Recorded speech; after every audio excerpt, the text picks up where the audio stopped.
tarde, meu nome é Lisandro, nós somos da escola Professor Gentil Viegas Cardoso, da turma T2NA. Vamos apresentar o trabalho cujo tema é juros e mercado financeiro. Então o primeiro tópico ao qual vamos apresentar é sobre a taxa de juros de equilíbrio. Então essa taxa, ela ajusta o mercado da moeda, controla os gastos da inflação, mantendo os preços e serviços e produtos.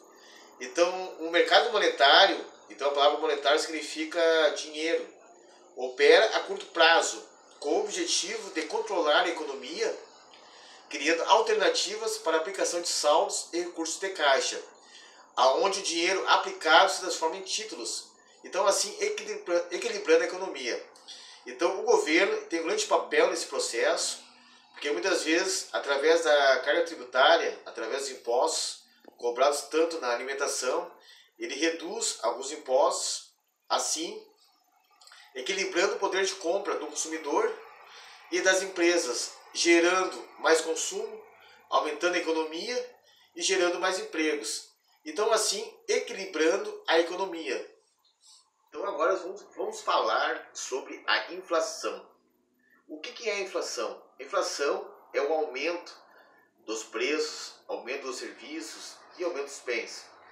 Então a inflação, ela é medida através de índices.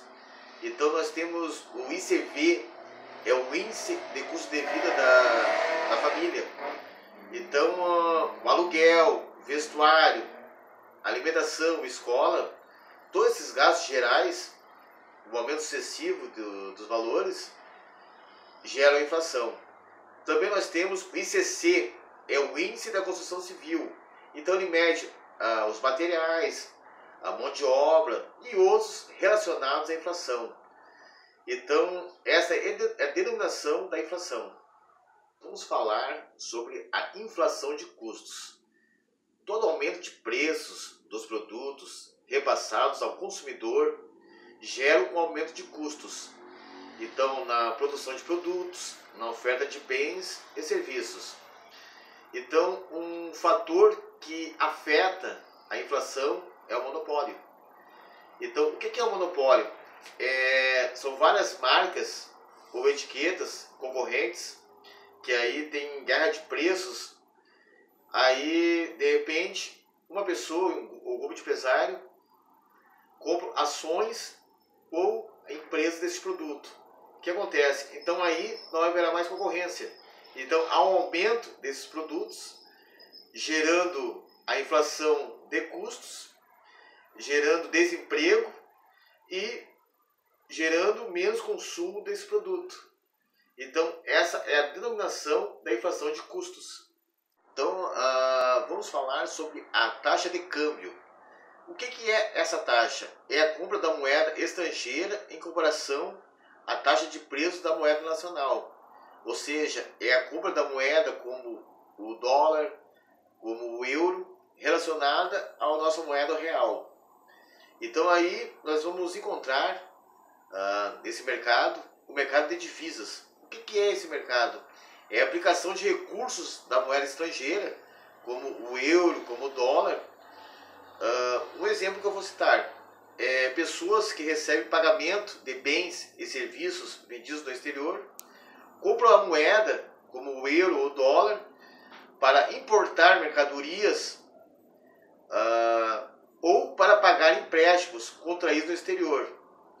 Então, esse trâmite de compra e venda, muitas vezes são compradas ações aplicadas na bolsa. Então, de repente, um capital aplicado no ouro gera um aumento, a pessoa vem arrecadar esse ganho. Então essa é a denominação da taxa de câmbio e o mercado de divisas. Joyce Oliveira, sou aluna do curso técnico em administração na escola Professor Gentil Viegas Cardoso. Vou abordar os seguintes temas: crédito e sistema financeiro, consequência da inflação, política monetária, comércio internacional ou economia internacional, sistema monetário internacional. Primeiro é o crédito, sistema financeiro. Crédito é a troca de um bem ou a concessão de uma quantidade de moeda pela promessa de pagamentos futuros. As pessoas envolvidas nesta operação de crédito são o devedor e o credor.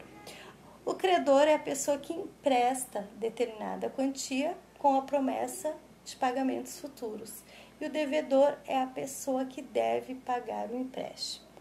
Existem 6 tipos de créditos. Vou enumerar os 3 mais importantes, que são crédito de produção, crédito de consumo e crédito para o Estado.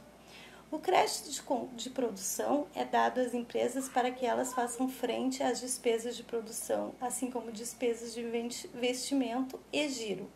Crédito de consumo é concedido para as pessoas para que elas possam adquirir bens de consumo. Crédito para o Estado é o crédito que o governo utiliza para despesas de investimento ou consumo. Comércio internacional ou economia internacional. Comércio internacional ou comércio exterior é a troca de bens e serviços pelas fronteiras internacionais. Na maioria dos países, representa uma grande parcela do PIB. E neste aspecto que se dá sua importância para qualquer país. Política monetária. É um tipo de política que controla a quantidade de dinheiro em circulação das taxas e de juros e de créditos de um país, através de uma autoridade responsável por esse controle, que é o Banco Central, que busca equilíbrio, alternando a oferta de moeda e determinando as taxas de juros, estimulando ou reduzindo a economia. Sistema monetário internacional. Bom, o objetivo é organizar a moeda em um determinado espaço monetário. Tradicionalmente, os sistemas monetários são responsabilidade do Estado, exceto em um país que adote um sistema bancário livre. Então, o Sistema Monetário Internacional, o último item abordado. Agradeço a atenção de todos. Muito obrigado pela oportunidade e até o próximo. Abraço a todos. Boa noite, me chamo William. Vou falar um pouco sobre o sistema financeiro. O sistema financeiro é um conjunto de instituições públicas e privadas que transferem recursos dos agentes superavitários para os deficitários.